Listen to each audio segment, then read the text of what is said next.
네, 오늘 우리에게 주신 하나님의 말씀 사도행전 2장 1절에서 4절입니다.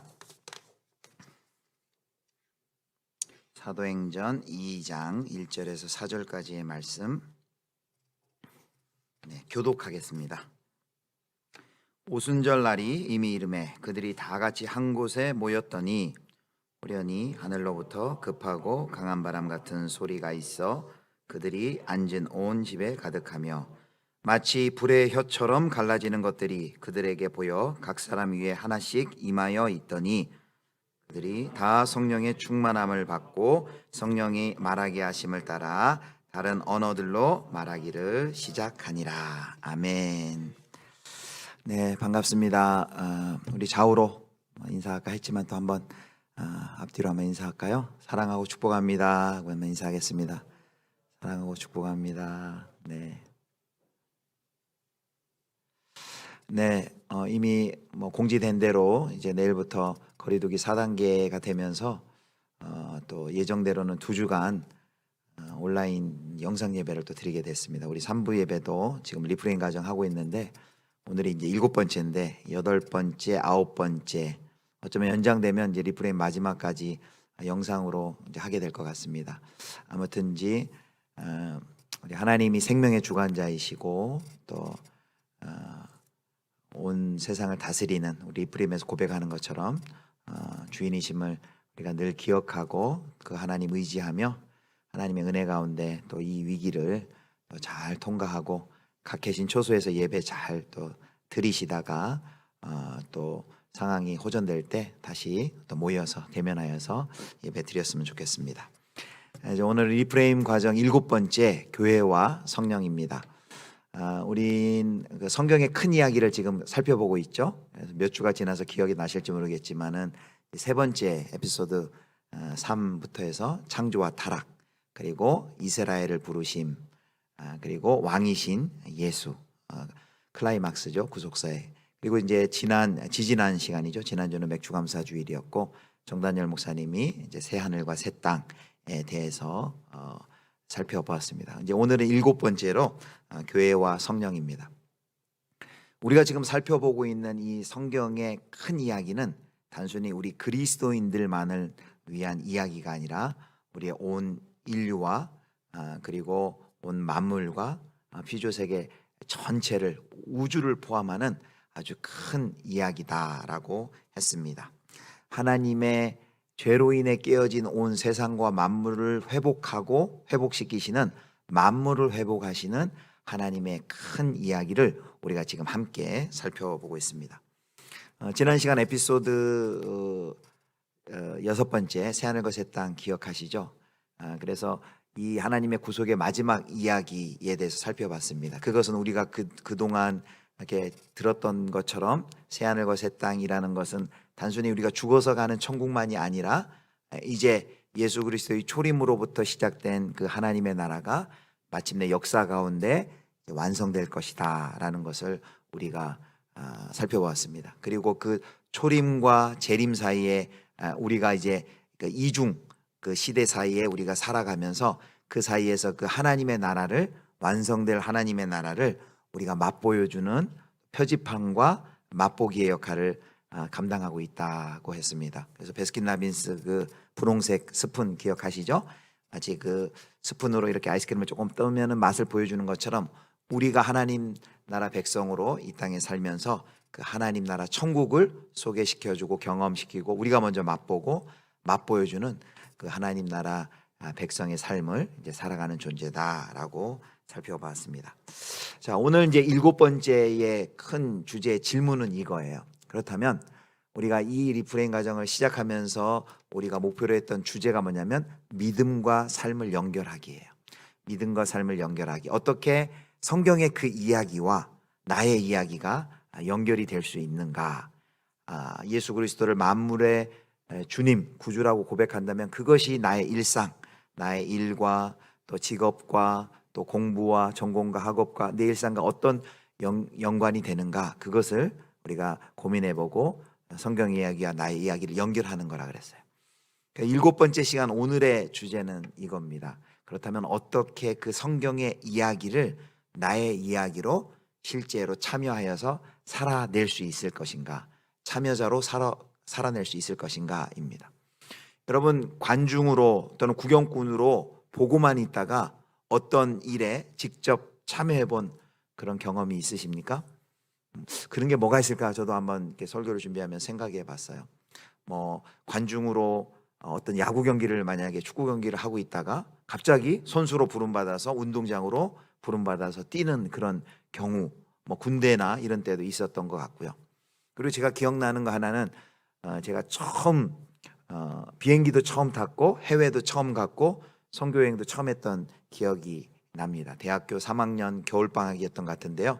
그때까지 비행기도 한번 못 타봤고 외국도 한번 못 나가봤고 해외 선교도 못 해봤는데, 그때 선교를 이제 인도로 가게 됐어요. 인도로 3주간 가게 됐는데, 그때까지 그냥 막연하게 듣던 외국의 또 선교, 해외 선교, 뭐 단기 선교 이런 일들에 3주간 직접 참여하면서 생생하게 선교 현장을, 상황을 알게 되고 굉장히 은혜를 받았던 그런 기억이 있습니다.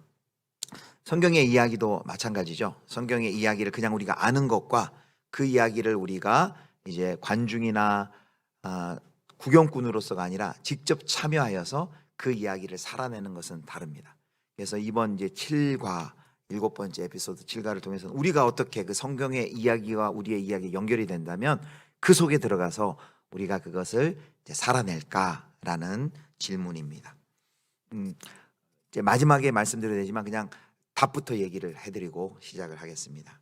바로 성령님께서 우리를 관중이 아닌 참여자로 살아가도록 우리에게 능력을 베푸신다. 그래서 오늘 주제가 바로 교회와 성령입니다. 오늘 본문 이제 사도행전 2장에는 우리 유명한 오순절 성령 강림의 사건이 기록되어 있습니다. 사도행전에 성령이 임한다는 이 이야기는 단순히 이때에 일어난 일이 아니라 구약에서부터 예언되었고 그 예언이 성취된 이야기다라고 볼 수 있습니다. 그래서 구약 성경에 보면은 하나님께서 하나님의 신, 그의 성령, 그의 영을 부어주시겠다는 예언들이 곳곳에 나와요. 그래서 이사야 42장에 보면은 그의 종 메시아에게 그의 신을 부어주겠다라는 말씀이 나오고, 에스겔서 37장에 보면 그의 백성 이스라엘에게 하나님의 신이 임할 것에 대해서 이야기합니다. 그리고 요엘서 2장 28절과 29절에 보겠습니다. 2장 28절 29절. 그 후에 내가 내 영을 만민에게 부어주리니 너의 자녀들이 장래 일을 말할 것이며 너희 늙은이는 꿈을 꾸며 너희 젊은이는 이상을 볼 것이며. 29절 같이 읽겠습니다. 시작. 그때에 내가 또 내 영을 남종과 여종에게 부어줄 것이며.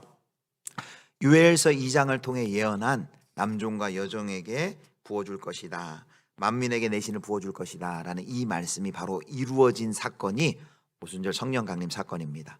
그래서 이제 사도행전 2장의 뒤쪽에 가면 2장 17절에 베드로가 설교할 때 이 이야기를 합니다. 바로 요엘 선지자가 예언한 그 말씀이 바로 오늘 여기 이루어졌다라고 이야기를 하죠. 성령께서 임하겠다는 이 예언은 예수님께서도 승천하시기 전에 해주셨어요. 사도행전 1장 4절과 5절을 보겠습니다. 자, 우리 같이 한번 읽을까요? 시작. 사도와 함께 모이사 그들에게 분부하여 가라사대 예루살렘을 떠나지 말고 내게서 들은 바 아버지께서 약속하신 것을 기다리라. 요한은 물로 세례를 베풀었으나 너희는 몇 날이 못되어 성령으로 세례를 받으리라 하셨느니라. 아멘. 예수님께서 부활하기 전에 이제 제자들에게 말씀하셨습니다. 아버지의 약속하신 것을 기다리라. 요한은 물로 세례를 베풀었지만 이제 너희는 몇 날이 못되어 성령으로 세례를 받으리라. 그리고 예수님이 승천하시고 약 열흘여 지난 다음에 오순절, 그 구약의 절기에 바로 성령 강림의 이 역사가 일어난 것입니다. 근데 초자연적인 역사가 일어났어요. 그래서 우리가 읽은 오늘 2장에 보면 2절과 4절에 이런 설명이 있습니다. 2절에는 급하고 강한 바람 같은 소리가 있었고, 또 3절을 보면 불의 혀처럼 갈라지는 것들이 있었습니다. 그래서 바람과 불이 그 오순절 성령 강림의 역사 가운데 묘사가 되고 있습니다. 왜 성령님께서 공식적으로 이렇게 강림하시는, 임재하는 이 현장에 바람과 불이라는 묘사가 있을까요? 그것은 구약의 설명을 우리가 참고해 봐야만 합니다. 자, 에스겔서 37장 9절에 마른 뼈가 살아나는 환상이 기록되어 있는데요. 여기 37장 9절을 보겠습니다.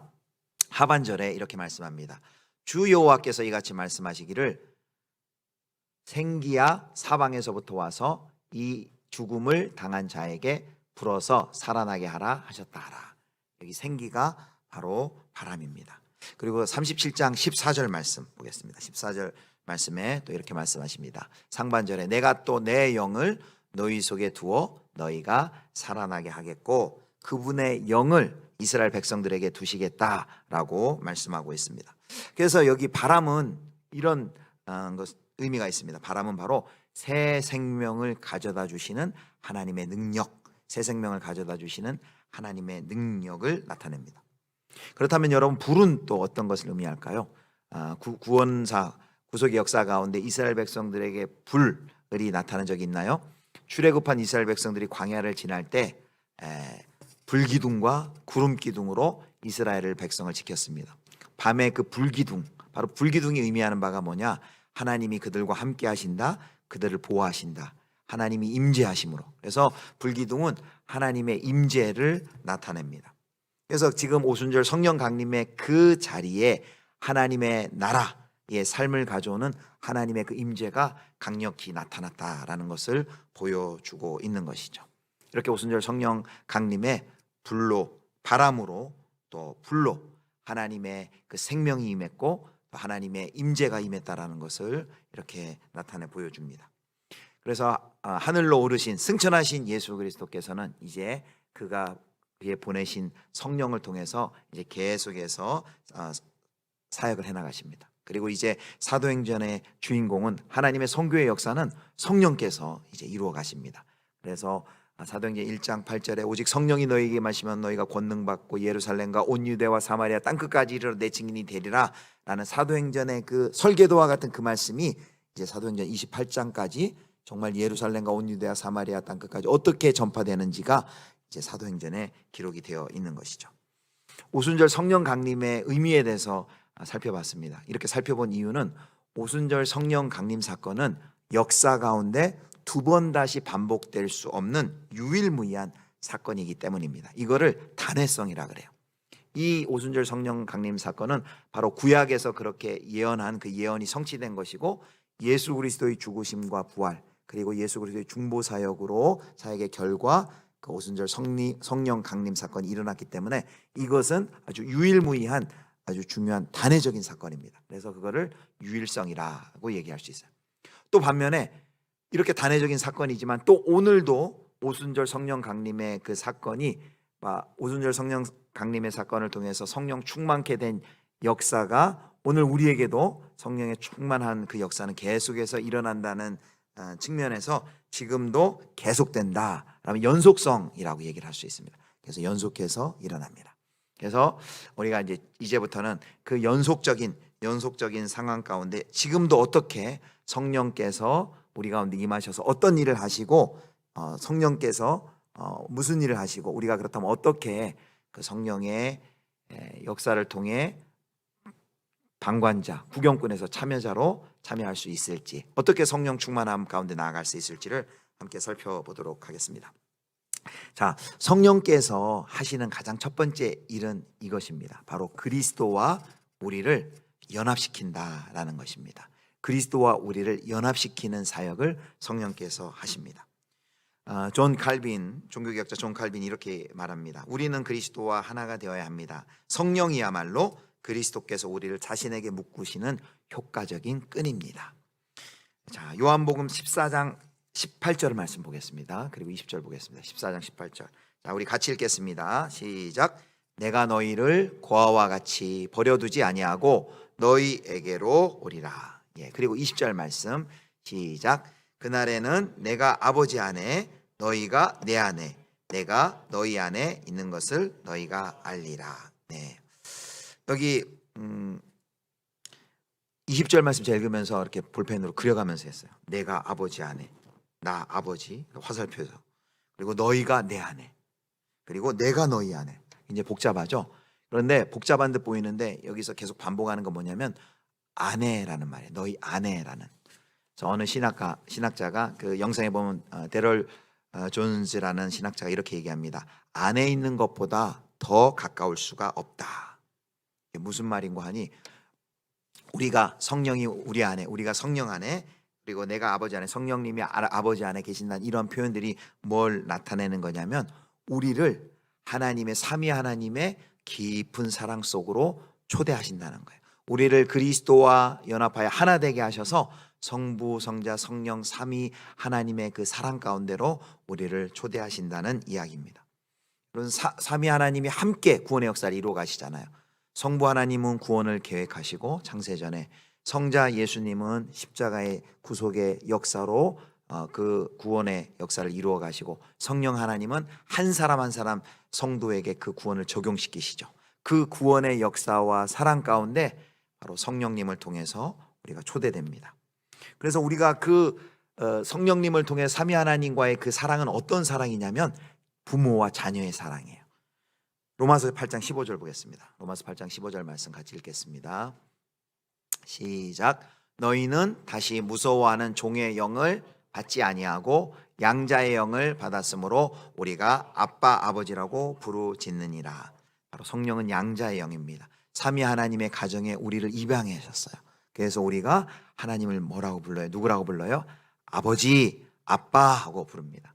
우리가 하나님을 아빠, 하나님 아버지, 아버지라고 부를 수 있는 것, 성령 하나님의 역사 때문이라는 것이죠. 자, 그렇게 하나님을 아버지라고 부르는 것뿐만 아니라 이제는 예수 그리스도를 또 누구라고 우리는 고백하냐면 주님이라고 고백합니다. 고린도전서 12장 3절 보겠습니다. 12장 3절. 자, 그러므로 내가 너희에게 알리노니 하나님의 영으로 말하는 자는 누구든지 예수를 저주할 자라 하지 아니하고, 또 성령으로 아니하고는 누구든지 예수를 주시라 할 수 없느니라. 우리가 예수 그리스도를 주로 고백하는 것, 누구의 역사 때문이라고요?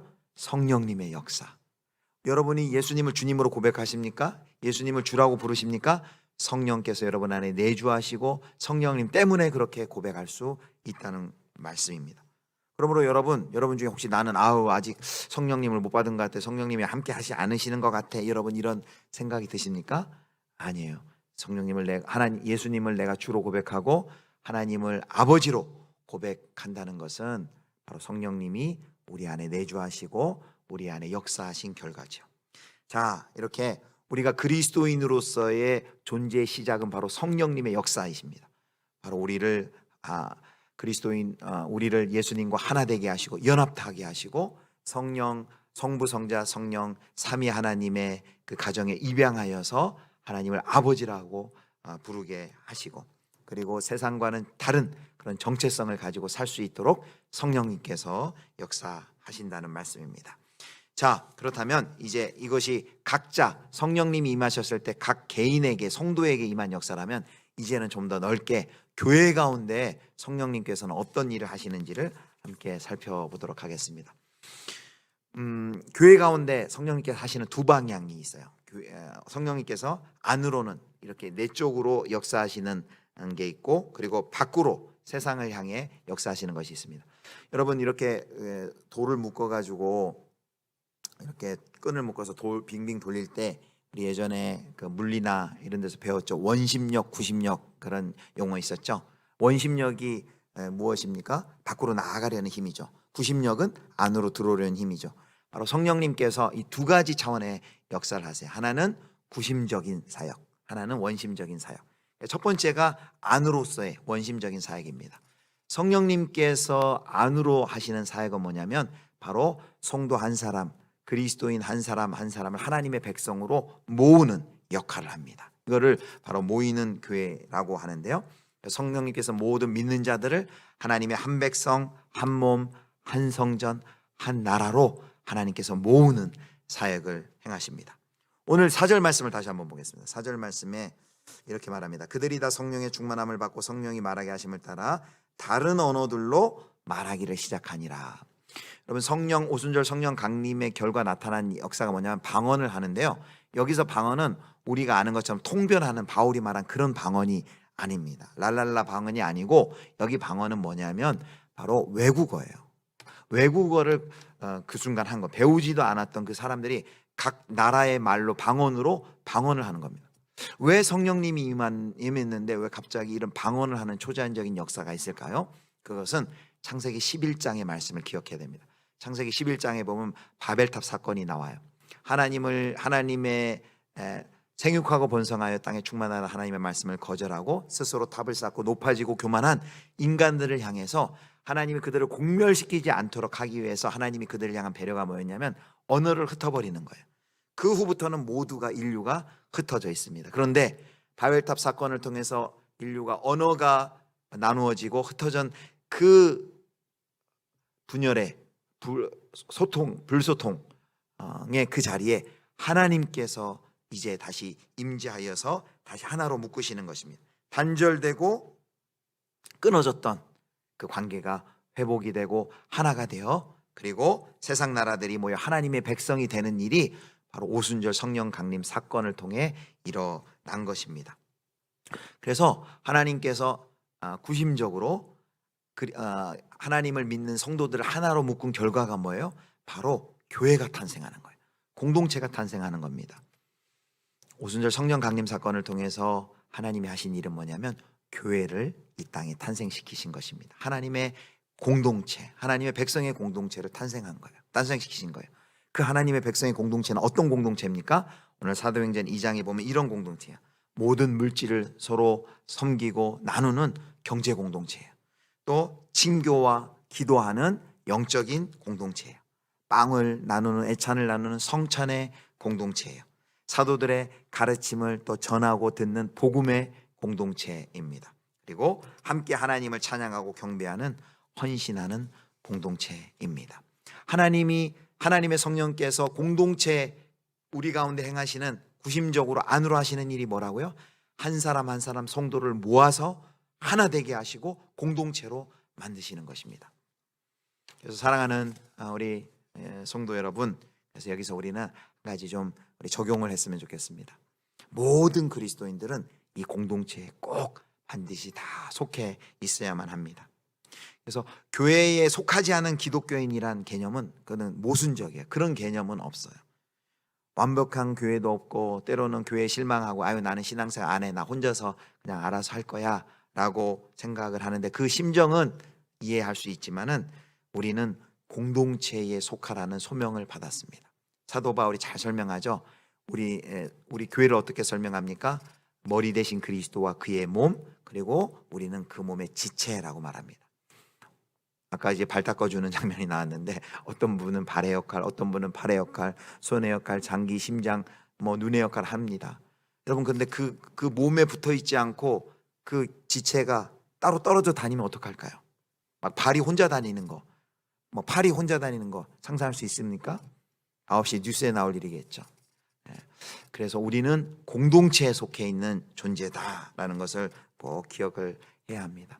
우리가 공동체에 속해 있어서 그 공동체 안에서 아까 성령께서 그 공동체를 세우셔서 그 안에서 풍성한 사랑과 교제와 나눔과 헌신을 경험했던 것처럼 지금도 성령 하나님께서 우리를 공동체로 부르셔서 이 일을 경험케 하십니다.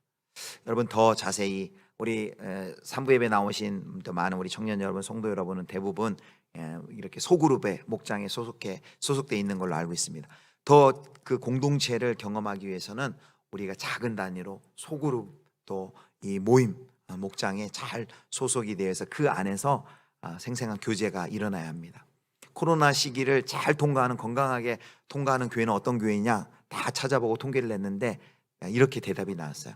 소그룹이 활성화되어 있고 살아있는 교회가 이 위기를 잘 넘긴다는 거예요. 그냥 한번 교회 와서 주일날 예배만 드리고 흩어져서는 공동체성이 확보될 수가 없습니다. 우리 예수비전교회는 55년의 전통적인 교회인데 그 사이에 이 전통적인 교회에서 이제 목장 중심의 소그룹 교회로 계속해서 전환해 왔습니다.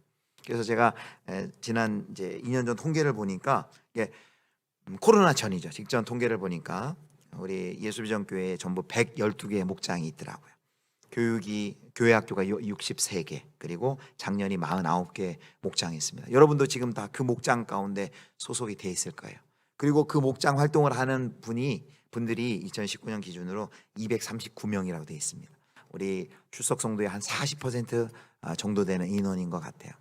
높은 퍼센테이지는 아니에요. 낮지도 않지만 그렇다고 높은 퍼센테이지는 아닙니다. 소망하기는 우리 예수비전교회 또 성도님들, 또 온라인으로 예배드리고 계시는 많은 우리 청년들 성도들이 소그룹 또 목장 가운데 참여하셔서, 사실 코로나 상황이라서 좀 소그룹하고 목장 모임 하기가 쉽지 않은 상황이에요. 그러나 우리가 이런 어려운 데서도 여기 우리 앞에 표 붙여놨죠. 사랑과 서로 돌아보아 사랑과 선행을 격려하며 그랬습니다. 그리고 함께 웃고 함께 오는 그런 믿음의 공동체로 우리 예수비전교회가 이렇게 건강하게 세워져 가기를 축복합니다. 자, 구심적인 사역을 살펴봤고요. 그 다음이 이제 원심적인 사역이에요. 이제 밖으로 나아가는 거죠. 하나님께서 우리를 모아가지고 한 백성 되게 하고 이 안에서 사랑의 교제를 나누는 너무 아름답고 귀한 공동체로 거기만 머물러 있지 않게, 너희끼리만 좋고 기쁘고 즐겁고 축제하고 그걸로 끝이 아니라 이제 모였으면 흩으세요. 흩어지는 공동체가 있습니다. 그래서 원심력에 의해서 밖으로 나가는 것처럼 하나님께서 우리를 저 세상을 향해 보내십니다. 그래서 요한복음 20장 21절에 예수님께서 부활 후 제자들에게 이렇게 말합니다. 예수께서 아버지께서 나를 보내신 것 같이 나도 너희를 보내노라 라고 숨을 내쉬면서 그들을 파송하십니다. 우리는 모였다면, 주일에 이렇게 모였다면 다시 우리는 저 세상을 향해 흩어져야 됩니다. 잘 모이고 잘 흩어져야 됩니다. 이 두 개를 잘 해야 돼요. 잘 모이기만 해서도 안 되고 잘 흩어지기만 해서도 안 됩니다. 둘 다를 해야만 합니다. 자, 이렇게 흩어져서, 그래서 사도행전 1장 8절의 말씀처럼 예루살렘과 온 유대와 사마리아 땅끝까지 우리의 일상 곳곳에 들어가서 이제 우리는 무엇을 합니까? 지난주 새하늘과 새 땅을 살펴본 것처럼 하나님의 나라를 증언하고 맛보여주고 하나님의 나라의 표지판의 역할을 하는 그 일상이 우리의 선교지가 되는 그 삶을 우리가 살아가야 됩니다. 흩어져서 하나님의 만물을 회복하시는 그 구원의 역사 가운데 하나님의 선교에 우리가 동참해서 살아가는 것입니다. 그런데 여기서 우리가 꼭 기억해야 될 것이 있어요. 우리가 이렇게 흩어지는 교회로 나아가고 성령님이 그 흩어지는 교회에 함께 하시고 성령의 충만을 준다고 할 때 우리의 머릿속에는 그런 생각을 할 수 있어요. 이렇게 흩어지는 역사는 뭐 특별히 더 종교적인, 예를 들면 선교나 전도 같은 것에는 성령님이 함께 하시고 성령 충만함을 필요하지만 우리 일상에 그냥 자질구레해 보이는 그런 일상에는 성령 충만이 필요하지 않다라는 생각을 우리가 할 수 있습니다. 그거를 이원론이라 하는데 우리가 계속 리프레임하면서 계속 우리가 강조하는 것이죠. 어떤 종교적인 영역만 거룩하고 우리의 일상, 우리가 매일 밥 먹고 또 공부하고 일하고 자녀 양육하고 뭐 이런 일상의 일은 그냥 세속적인 일하고 거룩과 상관없는 일이라고 생각하는 것은 이원론이라 했죠. 우리는 통합하여서 무슨 일이든지 죽게 하듯 할 때 그것이 예배가 되고 하나님께 영광이 된다라고 했습니다. 그래서 일상의 작은 일들 가운데서도 우리는 성령 충만을 받아야 합니다. 그 박영동 교수님 고신데 박영동 교수님이 이런 표현을 썼어요. 참 이 표현이 참 너무 좋더라고요. 자질구레한 일을 위한 성령 충만, 이런 표현을 썼습니다. 자질구레한 일을 위한 성령 충만. 사실 여러분, 우리의 일상이 뭐 그렇게 대단한 일이 매일매일 있는 건 아니에요. 늘 그냥 똑같아요. 뭐 자고 일어나 가지고 세수하고 그리고 학교 가고 직장 가고 사람 만나고 또 영업하고 그리고 뭐 상담하고 공부하고 뭐 특별해 보이는 일이 없습니다. 그런데 우리에게 그 매일매일의 그 일상에서도 그 일이 성령 충만함이 필요하다는 거예요. 여러분, 요리하는 주부에게도 성령 충만이 필요하다는 거예요. 프로그램을 짜는 발음이 안 되네. 프로그래머도 성령 충만이 필요하다는 것입니다. 운동할 때, 취미생활 할 때는 어떻습니까? 우리 형규 형제님, 형규 형제님 어디 계시죠? 네, 아니 형규 형제님, 네, 안 오셨나요? 네, 자, 축구할 때, 아까 운동을 좋아한다 그래가지고 축구할 때 성령 충만이 필요할까요? 네, 필요합니다. 축구할 때 성령 충만하지 않으면 그 경쟁심에 못 이겨서 막 반칙도 할 수 있고 막 다칠 수도 있어요. 여러분, 우리가 하는 그 모든 일에 성령의 충만함이 필요합니다. 여러분, 심지어 휴식할 때도 성령 충만함이 필요할까요? 필요합니다. 여러분, 다윗의 예를 보세요. 휴식할 때 그냥 멍하니 있다가 그가 어떤 일을 경험했습니까? 그래서 여러분, 우리가 성령 충만함, 우리가 선교 갈 때, 우리가 전도할 때만 필요한 게 아니라 자질구레해 보이는 우리는 일상의 모든 일들 가운데 성령의 충만함이 필요합니다. 오늘 나눔 질문에 이거 하나 넣어놨어요. 우리는 그러면 일상에서 내게 자질구레해 보이는 내 일상 가운데 나는 어떤 영역에서 특별히 나에게 성령의 충만함이 필요한가? 여러분 한번 나눔을 해보시면 좋을 것 같습니다. 자, 원심적인 사역을 살펴봤습니다. 여러분 잘 따라와 주셔서 감사합니다. 사실 이 시간이 쉽지 않은데, 자 이제 마지막이에요. 이제 다 왔어요. 자, 그럼 이제 우리가 성령 충만함을 받아야 돼요. 성령 충만함을 받아야 되는데, 성령 충만은 이것은 어떤 자격이나 조건이 돼야 받는 게 아니에요. 마치 구원을 선물로 받는 것처럼 성령 충만은 기억하실 게 하나님의 약속하신 선물입니다. 그리고 하나님의 축복이고 우리의 특권이에요. 그런데 성령 충만을 우리가 받을 때 이런 의식이 있어요. 우리가 뭔가 잘하고 뭔가가 어느 수준이 될 때 그렇게 돼야 성령 충만을 하나님이 주시지 않을까라는 생각을 하고 있습니다. 그래서 성령 충만을 받기 위해서 이것을 여러분 꼭 오늘 믿으셔야 돼요. 뭘 믿어야 되냐면 오늘 2장에 나와 있는 이 오순절에 성령 충만함을 받은 사람들의 제자들의 상황이 어떤 상황이었느냐라는 것입니다. 그들이 성공했고 충성된 제자가 아니었어요. 그들은 예수님을 부인했던 사람들이고 실패했던 사람들입니다. 철저하게 실패했던 비참한 형편에 있던 그 사람들에게 성령님께서 임하셨습니다. 그래서 로이 헤슨이란 신학자가 이런 말을 했어요. 성령 충만은 우리의 신실함에 대한 보상이 아니라 우리의 실패에 대한 하나님의 선물이다. 성령 충만은 실패한 자를 위한 하나님의 선물이다 라고 말합니다. 무기력하고 아무것도 못하고 있는 그 실패한 자들을 위한 하나님의 선물이 바로 성령 충만이란 것입니다. 그래서 우리에게 소망이 있고 우리 조국교회가 한국교회가 소망이 있습니다. 왜냐하면 우리 오랜 동안 영적인 침체 가운데 있고 갖은 실패로 인해 교회가 손가락질을 당하고 있는 이때 이제는 더 이상 우리는 성령 충만할 수 없어 실패하고 낙심해 있고 그리고 믿음과 소망을 잃어버린 저희에게 오늘 본문은 말씀합니다. 바로 그런 사람들을 위해서 실패한 자들을 위해서 주시는 은혜가 바로 하나님의 성령 충만이야 라고 말을 하고 있는 것입니다. 사랑하는 성도 여러분, 굳게 믿으시길 바랍니다. 성령 충만은 처절하게 실패한 이들을 위한 하나님의 준비된 선물이다. 이것을 꼭 믿으실 수 있기를 바랍니다. 자, 성령 충만이 내가 어떤 조건이 돼야 주시는 하나님의 조건적인 선물이 아니라 실패한 자들을 위한 하나님의 선물이라는 것을 우리가 믿는다면 또 우리가 기억해야 될 것이 있어요. 그건 뭐냐면 성령 충만은 심령이 가난한 이들을 위한 은혜이다. 또 목마른 자들을 위한 은혜이다라는 것을 여러분 꼭 기억하시길 바랍니다. 우리가 빈 그릇일 때 거기에 채워질 수 있는 것처럼 우리가 영적인 무능함과 빈곤과 무능을 우리가 경험하고 있는 그 자리, 그래서 정말 우리가 하나님을 향해서 이런 갈망이 있을 때 하나님, 제가 정말 성령으로 충만하지 않고서는 저는 살 수 없습니다 라는 그런 절박함.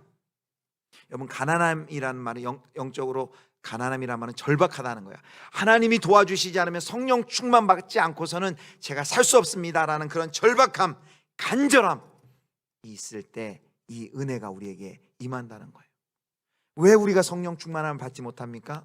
우리에게 성령 충만함을 정말 소망하느냐는 말이에요. 그냥 뭐 받으면 좋고 안 받으면 말죠. 뭐 그냥 옵션 정도로 신앙생활에. 그게 아니라 하나님, 나는 성령의 충만함이 아니고서는 살아갈 수 없습니다. 텅 빈 존재입니다. 무능합니다. 연약합니다. 성령 충만함 없이는 저는 살 수 없습니다 라는 것을 고백하는 그 심령 가운데 하나님의 성령께서 충만케 해주신다라는 약속을 하셨습니다. 또 하나, 우리 애통하는 이들을 위한 은혜라는 거예요. 애통한다는 것은 이런 의미입니다. 우리가 살아가면서 우리 인생의 보좌에 너무 많은 우상들이 앉아있어요. 때로는 내 인생의 돈이 내 인생의 주인 역할을 하고, 어떤 권세가, 또 명예가, 인기가 내 인생의 보좌에서 왕노릇하고 가짜 신 역할을 합니다. 근데 여러분, 중립지대가 없어요. 하나님이 주인이시고 왕 되시지 않으면 사탄이 주인 노릇하고 왕 되는 거예요. 중립지대는 없습니다. 우리의 인생의 보좌 속에서 우리의 주인 삼는 그 모든 가짜 우상신을 놓아두고 성령 충만 받을 수 있을까요? 아니요. 그것을 다 내려놓고, 하나님, 그동안 제가 가짜 우상신들, 거짓 신들을 우상으로 삼았습니다. 애통해하며 회개하는 그 심령 가운데 회개할 때 하나님 나의 주인 되어 주십시오, 성령으로 충만케 해 주십시오 기도할 때 하나님의 성령께서 임재하신다는 것입니다. 여러분, 간절한 심령으로 성령 충만이 실패한 이들을 위한 하나님의 선물임을 믿으면서 심령이 가난하고 그리고 목마른 이들을 향해 하나님이 그걸 반드시 주신다는 것을 믿고 애통하고 간절한 마음으로 성령 충만을 구할 때 하나님이 반드시 우리에게 성령 충만을 주실 것입니다. 그런데 한 가지 예외가 있어요. 그렇게 구해도 안 주실 경우가 있습니다. 바로 야고보서 4장의 말씀에 보면 열심히 구하여도 받지 못한 때가 있어요. 그게 어떤 때입니까? 정욕으로 쓰려고 잘못 구할 때. 성령 충만을 이렇게 구할 수가 있어요. 자신의 성공을 위해서, 자신의 명예를 위해서, 자신의 비전과 이기적인 목적 성취를 위해서 성령을 마치 알라딘의 요술램프 문지르듯 불러가지고 이용하려는 그 사람의 구함 속에는 성령 충만의 역사가 일어날 수가 없겠죠. 그러므로 사랑하는 성도 여러분, 우리가 두 가지 점검해 봤으면 좋겠습니다. 나는 진정 성령 충만함을 원하고 있습니까? 구하고 있습니까? 정말 절박합니까? 정말 성령으로 나를 충만하지 않고서 내가 살 수 없습니다, 저를 성령으로 하나님 충만하게 해주십시오 라는 이 절박함이, 그 가난한 심령이 목마른 심령으로 성령 충만을 위해 여러분 기도하고 계십니까? 또 하나 돌아봐야 됩니다. 왜 성령 충만을 구하려고 하십니까? 성령 충만을 받아야 하는 이유는 무엇입니까? 오늘 사도행전 내내를 보면 성령 충만을 받아야 하는 이유가 있습니다. 여러분, 사도행전 1장 8절 통해서 오직 성령의 능력이 임하시면 권능 받고 예루살렘과 사마리아, 온 유대와 사마리아 땅 끝까지 증인이 될 거라는 이 능력 받은, 야 이제 성령의 능력 받았으니까 이제 막 그 안수기도 하면 뻥뻥 나가 떨어지고 막 기도하기만 하면 막 회심자가 돌아오고 막 이런 성령의 역사가 나타날 줄 알았는데, 사도행전을 가만히 보면 복음 전하는 제자들이 늘 쫓겨가요. 돌팔매질 당하여 쫓겨가요. 때로는 끌려가요. 감옥에 갇혀요. 아니 무슨 성령의 능력 받은 사람들의 모습이 이렇습니까? 그것은 우리가 성령의 능력 받고 성령 충만 받은 것에 대한 기대가 성경이 말하는 것과 달라서 그래요. 우리는 성령의 능력 받고 성령의 충만 받으면 이런 기대를 가지고 있어요. 내가 능력이 많아지고 내가 힘이 세지고 내가 앞에 나서 한번 인상만 쓰면 사람들이 모두 다 도망가고 막 복음 전하면 막 많은 사람들이 주께로 돌아오고. 여러분, 그런데 사도행전에 성령의 충만 받은, 성령 능력 받은 사람들의 한결같은 모습은 뭐예요? 그런 모습은 없어요. 그러나 한결같이 성령의 능력과 성령의 충만 받은 사람들이 똑같이 보여주는 게 있어요. 그게 뭐냐면 그 어려운 고난과 시험을 통과하면서도 어떻게 하든지 그 어려운 시험과 고난 때문에 쓰러지는 일이 있더라도 그 십자가의 길을, 복음 증거하는 그 증언의 삶을 끝까지 포기하지 않는 것을 보게 됩니다. 그게 바로 성령 능력 받은 사람들의 모습이에요. 그리고 그게 바로 우리가 성령의 능력을 받아야 할 이유입니다. 여러분, 예수 믿고 십자가의 길, 좁은 길을 가야 되는데 그 길이 쉽지 않아요. 많은 시험이 있어요. 어려움이 있어요. 고난이 있고 우리를 넘어뜨려야 합니다. 우리가 어떻게 끝까지 낙심하지 않고 끝까지 그 길을 인내하면서 마지막 완주할 수 있겠습니까?